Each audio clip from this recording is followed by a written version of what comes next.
When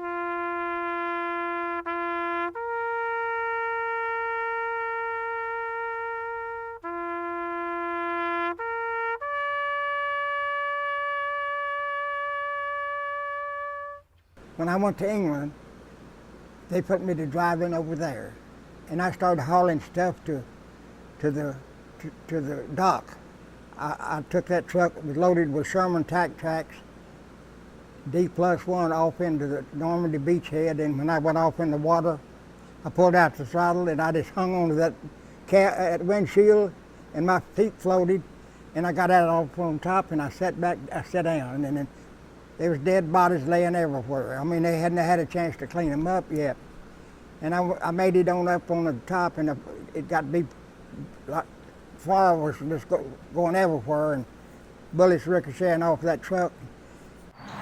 One day, God was walking in his beautiful garden, which he had made with his very own omnipotent hands. Into a row of American veterans, he walked, still searching for our proud soldiers. Pausing at each row of flowers, he found a few loyal soldiers ready to be gathered during these months and hours. Many were members of the greatest generation that flourished along the beautiful flowers. They had fought in the great wars during many painful hours. They were battle-scarred and tired from dedicated service of many years. They had fought and served bravely and conquered their many fears. With dignity and honor, they had served faithfully side by side.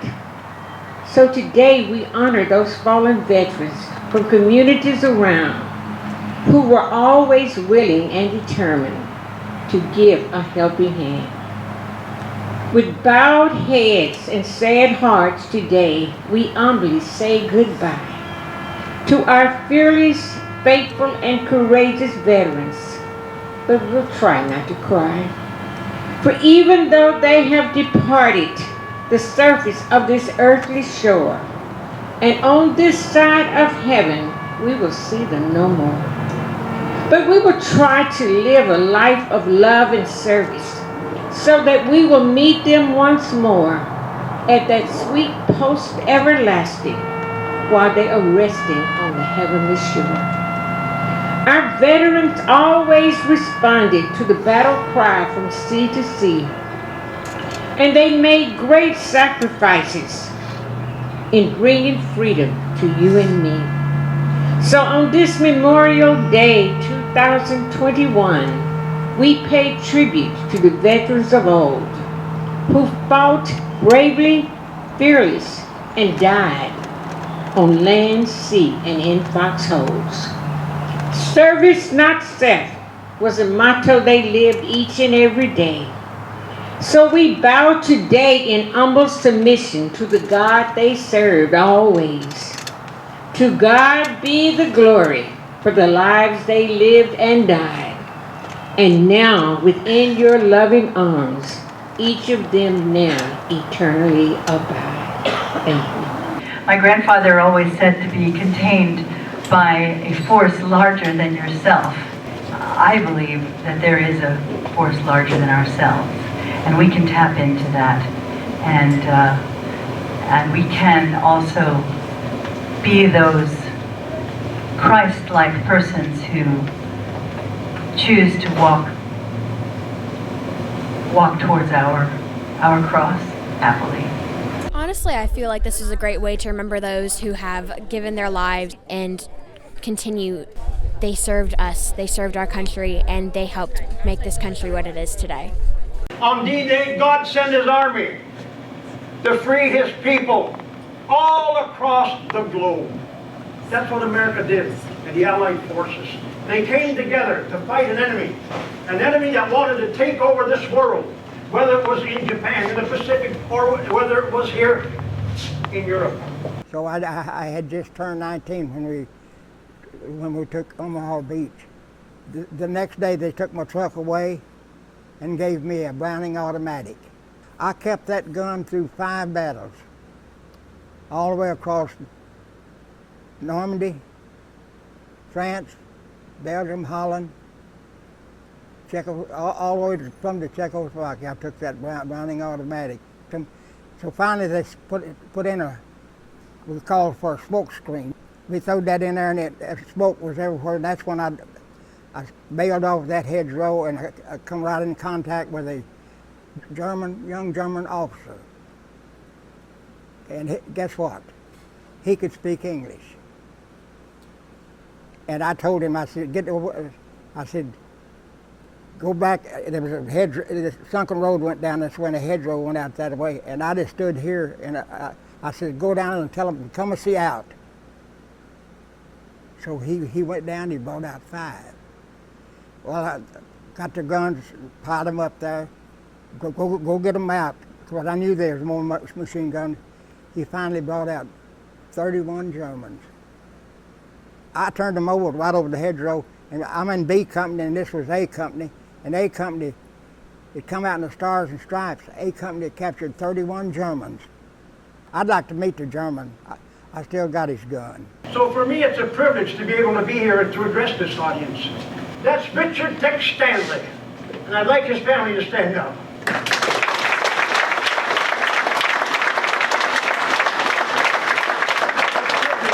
And all he talked about was General Patton. When General Patton met him, he said, son, you're going to go to the searchlights. Searchlights? Sir, I ain't going to no searchlight. Why is that, son? He said, that's the first thing you're going to shoot at. He said, you're pretty smart. He said, what do you want? He said, I want the biggest gun you got. So there's Tex right there, right here, with the biggest gun that George gave him. Buck is with the 2nd Infantry, fought in the Battle of the Bulge. Battle of St. Vith, wounded by a German potato smasher. Him and I went down there, and so we're in this place, museum, and all kinds of people around, and we see this blonde girl there. And I said, who in the world is that girl? That's General Patton's granddaughter. Because when I see here in America how people have responded to you, why? Because they remember the great days of old. They remember the sacrifices your family made. They remember your grandfather. They remember your uncle. They remember them. A few years ago, the French government honored me with the Legion of Honor, this little medal here. I was on Utah Beach, and I got honored with the World War II soldiers, veterans. And I winked to the president of the region who managed that, and I said, this is a Trojan horse, isn't it? This is not about what I've done, this is about what I've got to do. And so my work really is only just beginning. It's really nice to be able to speak after Bob, because I won't say my work begins where yours ends, but to have been an American who had witnessed just post the war, with a father who served in Vietnam, was shot in Vietnam, and prior to that, Korea, and obviously with his legacy, and both my mother and my father, we had 300 years of military on both sides. 3 superintendents of West Point. My great-great-great rode next to Lafayette. We were sheep stealers in Scotland, but also fought for Bonnie Prince Charlie at Culloden Battlefield, where my great-great-grandfather, Hugh Mercer, and Patton himself, the senior, actually participated. Bob's witness is important to me because you are very lucky to have somebody who's actually bringing this feeling and this gratitude to you. What Bob is, who he is, and what he is so passionately communicating is truly the heart of the people of Europe who remember the liberation. For me, the greatest generation wouldn't want to be the greatest generation if the subsequent generations wouldn't promise to be better. Yes. So, the greatest generation is still to come. But isn't it an amazing lineage to be a part of? The greatest generation doesn't want us to have that kind of a war again. But I don't think that it's such a bad idea to try to harness that thing that makes you capable to give your life, to lay it down. My grandfather said, just keep going, because if the bullet hits you, you won't feel it if you keep moving. Just keep moving in your line, and be a soldier in your own line. That's what he would want. Thank you very much.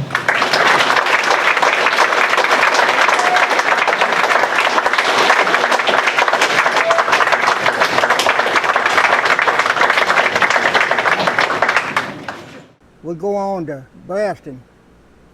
We take this, taking the houses. We had a lot of guys to lose their legs and feet by stepping on booby traps.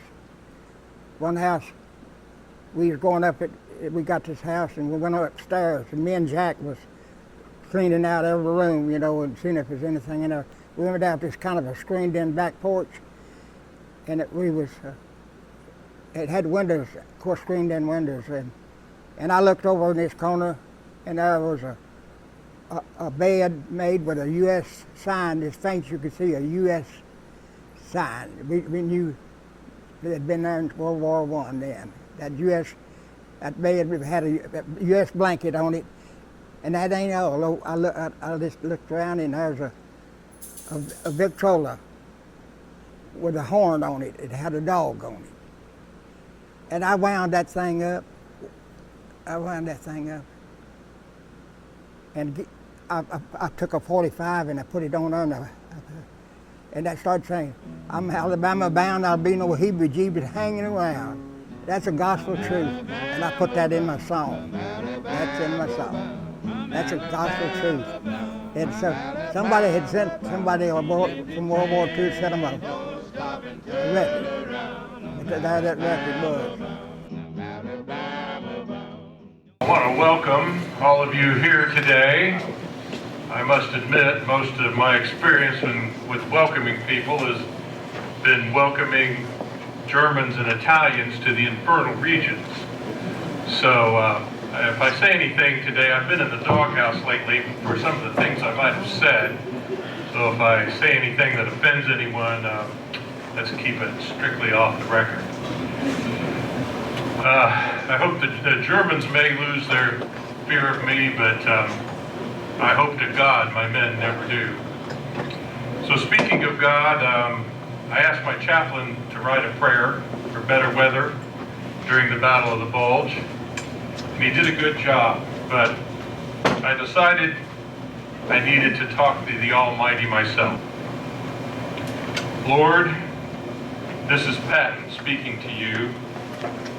These 2 weeks were steps on our way to hell. Rain, snow, more rain, and still snow. I wonder in vain what's going on in your headquarters. On which side do you really stand? For 3 years now, my chaplains have maintained this was a war, is a new holy war, a new crusade. The only difference being that the soldiers of this age take cover in tanks.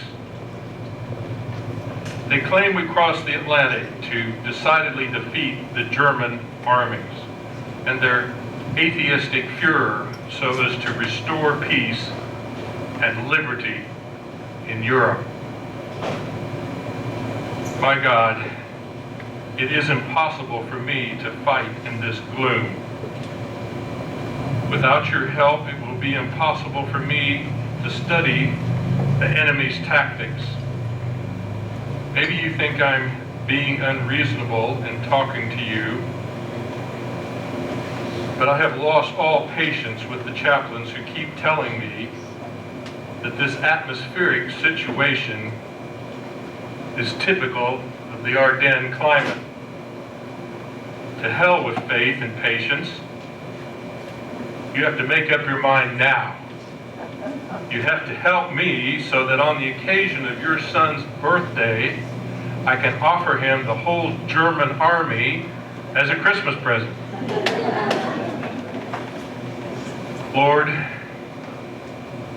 I am not unreasonable.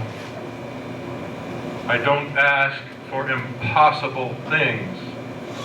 I don't want you to perform a miracle.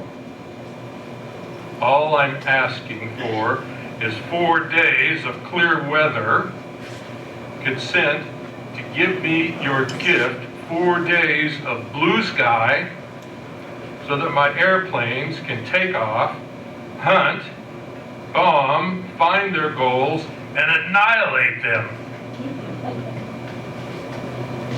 Give me 4 days so this mud can harden. Allow my trucks to roll, along with supply provisions and ammunition for my infantry, which needs it urgently. I need 4 whole days in order to send von Rundstedt and his army into the middle of Valhalla. It is too much of a burden for me to stand by powerless at the needless holocaust of our youth. Amen.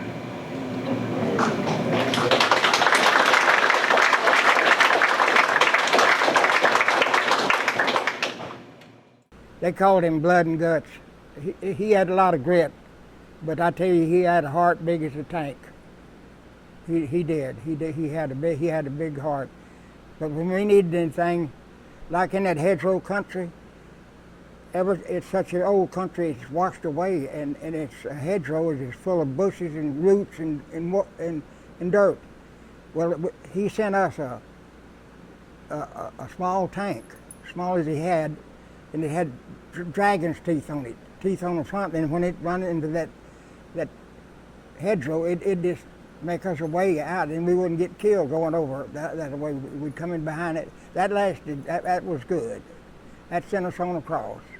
The prayer segment just tears your heart out. And that was really the moment where Grandpa really shifted from being totally in partial service to his own reputation and his own goals to just giving it all over. He was a fighter, though. He was a fighter. I never did get to meet him, but that's, you know, everybody called him, all the soldiers called him Blood and Guts, but he just wanted it done, you know. Especially the World War II veterans are so near and dear to our hearts. It's so thrilling when we still have one that can join us for the ceremonies. And so having Buck Sloan here made it extra special. Well, that's where we held up, and the Germans that's where they had the pill boxes and the dragon's teeth, where our tanks couldn't. They'd get up there and they'd high center out. See, that's called dragon's teeth. And Jack, they took him away from me. They put him a scout, you know, platoon runner. I say scout, but it's a platoon. And I was out in the front. But I went back to see Jack, and I opened the door to this pillbox. I went in, shut the door, big steel door that thick. And we talked, and I said, well, I better get on back up there. So I opened the door, and I stepped up in that, you know, it's down in that, you go down to the door, they're dug in like this. You know, there's a trench going. And I made about 3 steps, and Jack said, hey, Buck, come here. I stepped back in there, and a shell hit right where I was. How many close shaves? You can't get no closer to shaving that. I stepped back and shut the door, and it just went up blasted. Of course, it didn't get us. Our ears rung for a long time, but there was a steel door between us. I had dug in out on the front of the 6th Street line, and I had took me a harmonica off of a German, you know, in the goings, and I was playing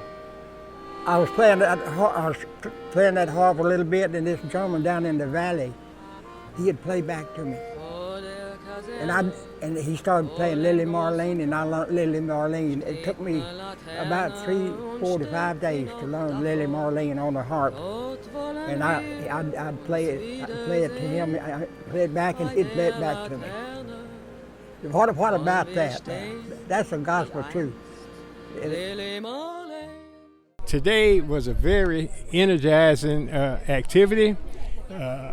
Everybody seemed to be in the right mind and the right spirit, and I think we may have accomplished in a small portion of what we set out to do is to keep folk reminded that freedom is not free, and we must continue to fight and defend that freedom.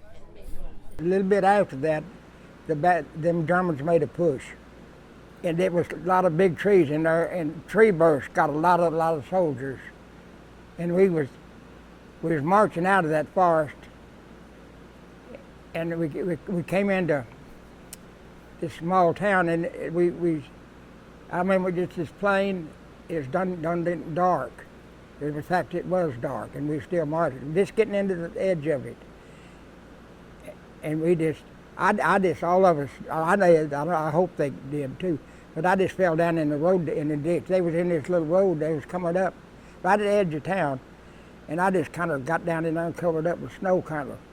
And they just went right on by me. All you could hear was the wheels creaking, just creaking a little bit, you know. And that motor was just idling. Of course, they went on into town, and they got in there, and them Sherman tanks, that they didn't have a chance. They didn't have one chance against them Tiger tanks. They didn't have a chance with them. Yeah, it was what it was hand to hand in there. That's how close it was. It was still shooting, but there's still so a hand grenade took me out. And I went through the snow, and I seen a silhouette of a soldier or a German. And I said, this is the GI, I said the password, I forget what to say. He said, I was just fixing to squeeze the trigger on you. So they took me on in, of course, I gave them a gun up. And from there, I remember staying that night, the rest of that night, in a cellar of a house, a basement, I'd call it. And there were Germans laying there, and Americans. And so the next day they got me out of there. And I went on back, and they operated on me and got some of it out. I don't know where I got that piece, but I didn't get it all out of me. I didn't get every piece, but I went on back, and I wound up in the hospital in Paris, France. Dear Mom and Dad, I'm in the hospital now. I would have wrote you sooner, but I haven't had the chance. I guess the last letter I wrote was about the 1st of December, and I can't tell you where I'm hit, but I can tell you it's not too bad. I feel pretty good today. I'll be just as good as ever when I get well. How is everything at home by now? How was Christmas? I haven't gotten all the packages from home yet. I imagine it will be quite a while before I get any mail here in the hospital. Well, Mom, I'll close for now. We'll write again soon. Love, Buck. I got well enough, and then they put me in a barracks and suited us out again, you know, and the shoes. And they come up there one day. I was still recuperating, but they came up and said, fall out, all the soldiers. So we all fell out, and they picked 12 soldiers, and I happened to be one of them. And I didn't know what it was for to then, and it was going to be, we was to fire a 21 volley salute. President Roosevelt had died. This little boy came to the outfit. He'd be there every night. And so finally Sergeant Ritchie said, son, come here. And he come over there, and he finally they understood it. His daddy had been killed, or his mother killed, and his daddy was captured, or one of the other. So guess what happened? Sergeant Ritchie took him under his arm and suited him out in the smallest clothes he could. And little Joe stayed with us all the way to the end of the war, that was Czechoslovakia. And I got to know him real good at Czechoslovakia. And me and him, there was a creek in behind them where we staying, and we'd go back and fish. The war was over then. So we're just waiting around, you know, so finally they come loaded us up and took us to Camp Lucky Strike. That's where they ship them out. What are we going to do with little Joe?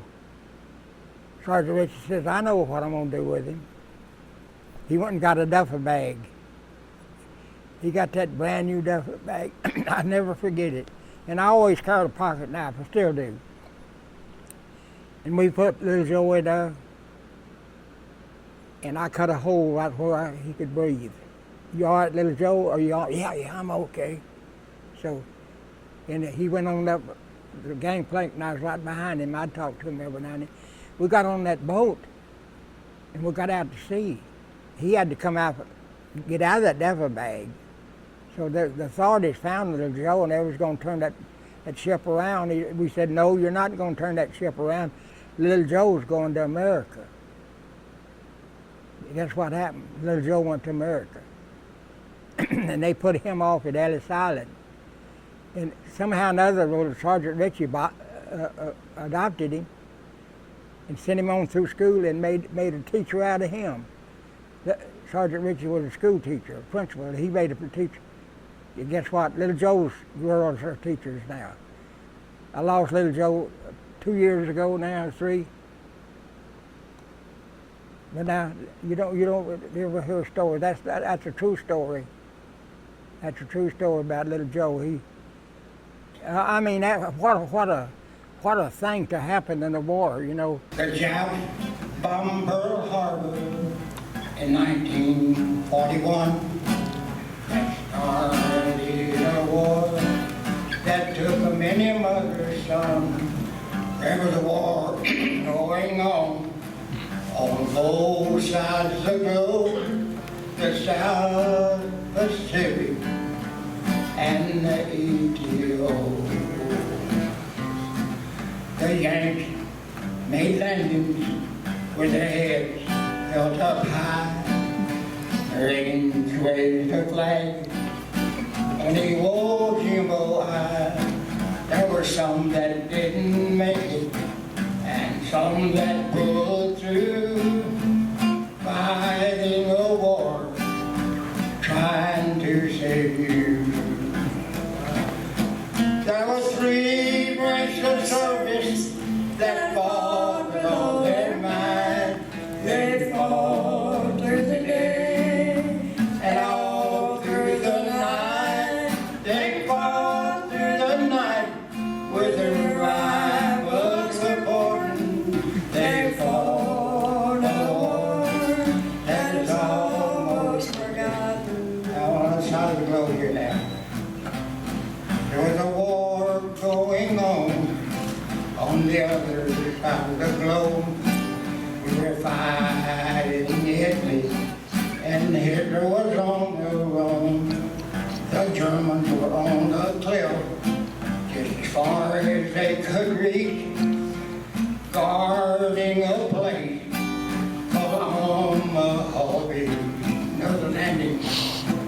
The Yanks made a landing the 6th day of June, took southern France and also Belgium, and that